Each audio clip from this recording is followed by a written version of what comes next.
నమస్తే, నేను సిరి. నిన్న వల్లభనేని వంశీ గారిని జగన్మోహన్ రెడ్డి గారు ములాఖాత్లో కలిసింది మనకు తెలిసిందే. అయితే అక్కడ మీడియా ముందు కొన్ని వ్యాఖ్యలు చేశారు. అవేంటంటే వల్లభనేని వంశీ గారు చాలా అందంగా ఉంటారంట, స్మార్ట్ గా ఉంటారంట, దాంతోపాటు కొడాలి నాని గారు కూడా చాలా అందంగా ఉంటారట. అసలు అక్కడ వెళ్ళిన పరిస్థితులు ఏంటి, అక్కడ మాట్లాడిసిన మాటలేంటి, అవన్నీ మర్చిపోయి ఈ అందాల గురించి అదేదో అందాల పోటీ అయినట్టు వీళ్ళు స్మార్ట్గా ఉంటారు, వాళ్ళు స్మార్ట్గా ఉంటారు అని మాట్లాడడం జరిగింది. ఇంతకీ అసలు ఎందుకు ఇలాంటి మాటలు మాట్లాడుతున్నారు, ఏంటి జగన్మోహన్ రెడ్డి గారు స్థాయి కిందికి పడిపోయిందా అనిపిస్తుంది ఈ మాటలతోని.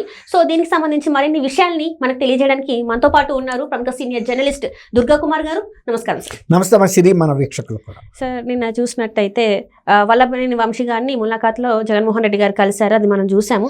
అయితే ఆ తర్వాత మీడియా ముందుకు వచ్చిన తర్వాత మైక్ పట్టుకున్న తర్వాత చంద్రబాబు నాయుడు గారు వల్లభనేని వంశీ గారి అందాన్ని చూసి వాళ్ళు అంత స్మార్ట్గా ఉన్నారని చెప్పేసి జెలస్ ఫీల్ అవుతున్నారంట. ఇంకొకటి కొడాలి నాని గారు కూడా అందంగా ఉన్నారని చెప్పేసి ఆయన కూడా జెలస్ ఫీల్ అవుతున్నారంట. సో దీన్ని అసలు ఎలా చూడాలి సార్ ఆయన వ్యాఖ్యల్ని? మీరు అన్నట్టు నిన్న ఒక మాజీ ముఖ్యమంత్రి 5 సంవత్సరాలు ఆంధ్రప్రదేశ్కి ముఖ్యమంత్రిగా చేసిన వ్యక్తి మాట్లాడిన మాటలు మీరు అన్నదే కాకుండా అనేక అంశాలు, ఆయన స్పృశించిన అంశాలన్నీ కూడా ముఖ్యమంత్రి స్థాయికి తగదనేది వైఎస్ఆర్సీపీ నాయకులు, కార్యకర్తలు కూడా ఫీల్ అవుతున్నారు. తర్వాత ఈ సందర్భంలో షర్మిల గారు మొన్న ఈ మధ్య అతను రాష్ట్ర పరిపాలనకి పనికొచ్చే వ్యక్తి కాదు, అతనికి ఆ స్థాయి లేదు అని 5 సంవత్సరాల పరిపాలన ముగించిన తర్వాత కూడా ఇప్పుడు ఆమె చెప్పింది. తర్వాత వాసిరెడ్డి పద్మ గారు అసలు ఆయన ఒక రాష్ట్ర ముఖ్యమంత్రిగా ఉండాల్సిన వ్యక్తి కాదని, మరి గతంలో ఇప్పుడు కూడా ఒక సీరియస్ అంశం మీద ఒక ముఖ్యమంత్రి వెళ్ళి ఇలాంటి రాజ్యాంగ వ్యతిరేకమైన వ్యాఖ్యలు కూడా చేశాడు. ఇవేమో అందసందాల గురించి చెప్పటం అనేది, ఒక మగ మనిషిలో అందాన్ని ఎత్తుకుతున్నాడంటే అతని యొక్క మానసిక ఆరోగ్యాన్ని కూడా అనుమానించాల్సిన పరిస్థితి వస్తుంది. అంటే చాలా మందికి డౌట్ ఏంటంటే అసలు రాజకీయాల గురించి మాట్లాడకుండా, లేకపోతే అది అక్కడికి వెళ్ళిన అంటే జైలు దగ్గరికి వెళ్ళి అక్కడ ప్రెస్ ముందు మాట్లాడాల్సిన మాటలు మాట్లాడకుండా అందచందాల గురించి అది కూడా ఏంటంటే ఆడవాళ్ళ అంటే నార్మల్ గా ఒక మగ వ్యక్తి ఒక స్త్రీ అందాన్ని గురించి పొగడం మనం చూస్తాం. కానీ ఇక్కడ ఏంటంటే ఒక మగ వ్యక్తి ఇంకొక మగ వ్యక్తి గురించి మాట్లాడడం, దట్టు అందంగా ఉంటారు, స్మార్ట్ గా ఉంటారు అని మాట్లాడడం, అది కొంత చర్చనీయాంశం అయింది. అసలు సందర్భం లేకుండా ఆ సందర్భాల్లో మాట్లాడడం ఏంటనేది కూడా మరి అది మాట్లాడటం అనేది. తర్వాత ఆయన మాట్లాడిన దానికన్నా ఇంకా జుగుప్సాకరమైన విషయం ఏంటంటే కొడాలి నాని మెలికలు తిరగటం. ఆయన వర్ణించినప్పుడు కొడాలి నాని కూడా స్మార్ట్గా ఉంటాడని చెప్పినప్పుడు ఆయన మెలికలు తిరగటం మరీ జుగుప్స అనిపించింది జనాలకి. అసలు వెళ్ళిన మీరు అన్నట్టు ఎంత సీరియస్ మ్యాటరు. తర్వాత అవతలేమో అతను ఒక దళితుల మీద దాడి చేసిన కేసులో అరెస్ట్ అయితే ప్రతి కేసులోనూ వెళ్ళిన దగ్గరల్లా అతను ఒక మంచి క్యారెక్టర్ సర్టిఫికెట్ ఇస్తాడు. వంశీకి కూడా చాలా మంచి వ్యక్తి, చాలా సద్గుణుడు అని చెబుతున్నాడు. కానీ ఆయన రిమాండ్ రిపోర్ట్లో అనేక క్రైమ్స్ని పుంకాలుగా వాళ్ళు ఉటంకించారు. అదేమి ఊహించి రాసే కవిత్వాలు కాదు. అలాంటివి గనక చేస్తే వాళ్ళ మీద పోలీస్ అధికారుల మీద కేసు వేసే సందర్భం కూడా ఉంటుంది.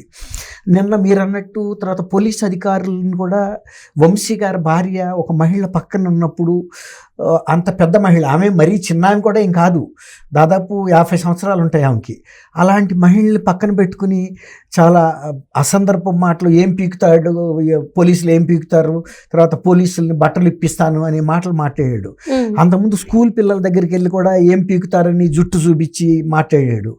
ఇప్పుడు ఇంకా అన్నిటినీ మించిపోయాడు. నిన్న మాట్లాడిన మాటలు వైఎస్ఆర్సీపీ పార్టీ వాళ్ళు ఏమనుకున్నారంటే ఈ అవకాశాన్ని ఉపయోగించుకుని పార్టీ ప్రతిష్టని, ఆయన ప్రతిష్టని పెంచుకుంటాడు, మనకి తలెత్తుకుని ఒక అవకాశం ఎంత కొద్దిగా అన్న అవకాశాన్ని ఉపయోగించుకుంటాడు అనుకుంటే పక్కన ఉన్న పేరు నాని కూడా తల అలాడేసిన పరిస్థితి. ఇక కొడాలి నాని ఇతరులు కూడా ఎవరైనా కూడా ఆయన పక్కన ఉన్న వ్యక్తులు చాలా ఊహించారు. ఇంకోటి ఏంటంటే నిన్న సాయంత్రం 7 గంటలకల్లా తెలుగుదేశం బ్లాస్ట్ అయ్యే న్యూస్ని బయటకు వదులుతామని వైఎస్ఆర్ సోషల్ మీడియా బిల్డప్ ఇచ్చింది. ప్రజలందరూ కూడా ఎంతో, ముఖ్యంగా పార్టీ క్యాడర్ కూడా ఎదురు చూసింది. ఏమి వాళ్ళు బ్లాస్ట్ది రిలీజ్ చేయలేదు, కానీ తెలుగుదేశం వాళ్ళు రిలీజ్ చేశారు ఆ వీడియో. సత్యవర్ధన్ ఇతను వంశీ ఒకే లిఫ్ట్లో వాళ్ళ రెసిడెన్స్ ఏదైతే అది ఉంది కదా మై హోమ్ భుజాలో వెళ్తున్నారు లిఫ్ట్లో.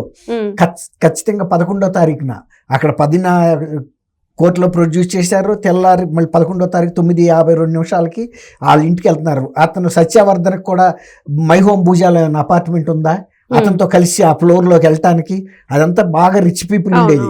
సత్యవర్ధన్ ఇక్కడ ఒక డెలివరీ బాయ్గా పనిచేస్తున్నాడు. డెలివరీ బాయ్గా పనిచేస్తున్న విషయం తెలుసుకుని అతన్ని వెంటాడి అతన్ని కిడ్నాప్ చేసి అతన్ని ప్రలోభ పెట్టో భయపెట్టో రకరకాల ఇది చేసి తీసుకెళ్ళి బలవంతంగా ఇది ఇప్పించారు, అతనితో వాంగ్మూలం ఇప్పించారు SC ST కేసులు విచారించే కోర్టులో. అది వాళ్ళ తల్లితో ఆటోలో వచ్చాడని చెప్పారు. కానీ అక్కడ వంశీకి సంబంధించిన వ్యక్తులు కారులో వచ్చినట్టు అక్కడ ప్రూఫ్ CC కెమెరాల్లో రికార్డ్ అయింది. తర్వాత అతను కోర్టులో ఎంటర్ అవుతున్నప్పుడు కూడా వంశీకి సంబంధించిన వ్యక్తులు అక్కడ ఉన్నారు. మళ్ళీ ఏమన్నా అతను మళ్ళీ మాట మారుస్తాడా అని. అట్లా ఇన్ని రకాలైనటువంటి ఇది ప్రూఫ్స్ అక్కడ ఉండగా ఇతను ఏం చెప్తున్నాడు, వంశీ అమాయకుడు, అతని మీద అక్రమంగా కేసులు పెడుతున్నారు, ఆయన అందాన్ని చూసి ఓర్చుకోలేక చంద్రబాబు నాయుడు గారు, ఇప్పుడు మొగాళ్ళ మీద అందం మీద నీకు ఇంట్రెస్ట్ ఏమైనా ఉందేమో, చంద్రబాబు నాయుడు గారికి ఏమి ఇంట్రెస్ట్ ఉంటుంది, ఆయన ఎప్పుడు మొగాళ్ళని వర్ణించి చెప్పలేదు. అట్లాగే ఇప్పుడు అట్లా అనుకుంటే ఆ మాటకి వస్తే పట్టాభి కూడా వాళ్ళ పార్టీలో అందగాడే. మరి అందగాడని జగన్మోహన్ రెడ్డి తీసుకెళ్ళి నాకన్నా అందగాడని ఆయన్ని టార్చర్ పెట్టాడా, పోలీసు టార్చర్ పెట్టి ఎంత వేధించారో మీరు చూశారు. యాపిల్ పండులాగా ఉంటాడు మరి అన్న. మరి అట్లా ఆయన ఏం చెప్పలేదుగా మొగాళ్ళ అందాల గురించి చంద్రబాబు నాయుడు గారు. జగన్మోహన్ రెడ్డి గారు అందాలకి ఉంటే నీ దాంట్లో అందగాళ్ళందరినీ తీసుకెళ్ళి నీ భద్రతలో ఉంచుకొని ఎవరన్నా వ్యతిరేకంగా ఉండి అసూయ పడే వాళ్ళు ఎవరుంటాడమ్మా మొగాళ్ళ అందగాన్ని చూసి. చంద్రబాబు గారు అసూయ పడుతున్నారు, లోకేష్ గారు కూడా అసూయ పడుతున్నారు అని చెప్పేసి మాట్లాడుతున్నారు. అట్లాంటప్పుడు ఈయన బెడ్రూమ్ లో దాయాలి వాళ్ళని తీసుకెళ్ళి, అంతే కదా. ఇప్పుడు అక్కడ అనుకోండి ఆయన బెడ్రూమ్ లోకి ఎవడు రాడు, ఎవడు తీసుకెళ్ళలేడు. ఎందుకంటే ఆయనకి పక్కా ఒక పెద్ద ప్యాలెస్ ఉంది, అభేద్యమైనటువంటి ప్యాలెస్. ఆ ప్రహరీ గోడలు దాటలేరు, ఆ ఫెన్సింగ్ దాటలేరు. ఆయనకి ఇప్పుడు ప్రతిపక్షంలో ఉన్నా కూడా ఎంతో మంది వాళ్ళు ఎవరన్నా ఉంటారు, పెళ్ళిళ్ళకి పెడతారు చూడండి వాళ్ళని, బౌన్సర్స్ వాళ్ళందరూ ఉండారు. అట్లా నీ రక్షణలో పెట్టుకొని నీ బెడ్రూమ్లో పెట్టుకున్నావు అనుకోండి, నీ వాళ్ళందరూ సేఫ్గా ఉంటారు. అట్లా బయట వదిలేసేటప్పటికి నిజమేనేమో మరి అసూయ పుట్టి అరెస్ట్ చేస్తున్నారా, మరి లేకపోతే అక్కడ ఒక కాజ్ లేకుండా అరెస్ట్ చేస్తారా పోలీసు వ్యవస్థ? జగన్మోహన్ రెడ్డి గారు చెప్పేది ఏంటంటే వాళ్ళు జలస్తోనే అరెస్ట్ చేయించారు కానీ అసలు ఎలాంటి కాజ్ లేదు. అదే అన్న, కాజ్ లేకుండా ఒక పోలీస్ వ్యవస్థ చేస్తుందా? అలా కాజ్ లేకుండా మా జత్వానీని, అమ్మాయి పేరేంటమ్మా, కాదంబరి జత్వాని అరెస్ట్ చేస్తే 3 IPSలు సస్పెండ్ అయ్యారు కదా. ఇప్పుడు కాజ్ లేకుండా ఎట్లా అరెస్ట్ చేస్తారు? ఈ ప్రూఫ్లు ఎలా ఇచ్చారు? ఇప్పుడు ప్రూఫ్లు కూడా అక్కడ కనబడుతున్నాయి కదా. కాబట్టి ఆయన మాట్లాడే మాటలకి అర్థం లేదు, కాజ్ లేకుండా పోలీసులు అరెస్ట్ చేశారని. ఆ ప్రూఫ్లు కనుక నువ్వు ఛాలెంజ్ చేయి, ఎస్ ఆ ప్రూఫ్లు కూడా క్రియేట్ చేశారు, ఫ్యాబ్రికేటెడ్, అది ట్రూ ల్యాబ్స్కో లేకపోతే ఫొరెన్సిక్ ల్యాబ్స్కో పంపమనండి, అప్పుడు కరెక్ట్ అవుతుంది. అంతేగాని అసలు విషయాలను వదిలిపెట్టి నిన్న మొగాళ్ళ అందాలు వర్ణిస్తా చంద్రబాబు నాయుడు గారు లోకేష్ వీళ్ళని చూసి వాళ్ళ అందాలకు మించి అవినాష్ అంటారు లోకేష్ కన్నా అందంగా ఉంటాడని.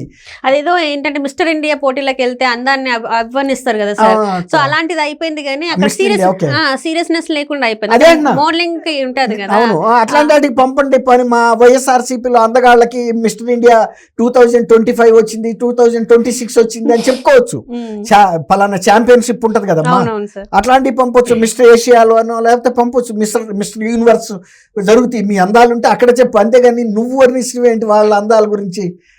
ఒక ముఖ్యమంత్రిగా బాధ్యతగా ఉండి మాజీ ముఖ్యమంత్రిగా నిన్నేమో నీ పార్టీలో ఏదన్నా ఈ అవకాశాన్ని సద్వినియోగం చేసి పార్టీకి ఎంతో కొంత కొద్దిగా పొరుగు ప్రజల్లో పెరుగుతుందని ఆశిస్తే ఉండ పొరుగు కూడా కొట్టుకుపోయింది. ఏదో కొండనాలికి మందేస్తే ఉండనాలికి కూడా పోయింది అన్నట్టుగా నిన్న తయారైంది. ఇది నిన్న మీరు అన్నట్టు ఇది చాలా ట్రోల్ అవుతుందమ్మా. ఒక మగ వ్యక్తి అయి ఉండి ఆయన మొగాళ్ళ గురించి వర్ణించడం, అదే మళ్ళీ ఆయన కొడాలని అని మెలికలు తిరగటం. ఆయన అసలే పొడుగు సన్నం ఉంటాడు, ఆయన నిజంగానే బంగారు తీగలాగా అనుకుని ఆయన సిగ్గుపడతా మెలికలు తిరిగేటప్పటికి బ్రహ్మానందం అంటాడు చూస్తే ఒక సినిమాలో, ఒరే నువ్వు ఆ సిగ్గుపడబాకరా నాకు చచ్చిపోవాలనిపిస్తుందని. నిన్న టీవీలు చూసిన వాళ్ళందరితో అదే పరిస్థితి. ఆయన వర్ణించడం, ఈయన మెలికలు తిరగటం చూసిన వాళ్ళకి ఇది ఒక ఫార్స్ కింద ఉంది. నిన్న వంశీ అరెస్ట్కి ఈయన పరామర్శించడానికి వెళ్ళినట్టుగా లేదు. అది ఒక బ్రహ్మానందం అని ఒక సినిమా మొన్న మధ్యన వచ్చింది, ఇది బ్రహ్మానందానికి రిప్లికా లాగా ఉంది జగన్మోహన్ రెడ్డి గారి ప్రవర్తన. Thank you so much. Thank you అమ్మ సిరి. మన వీక్షకులు కూడా నమస్కారం.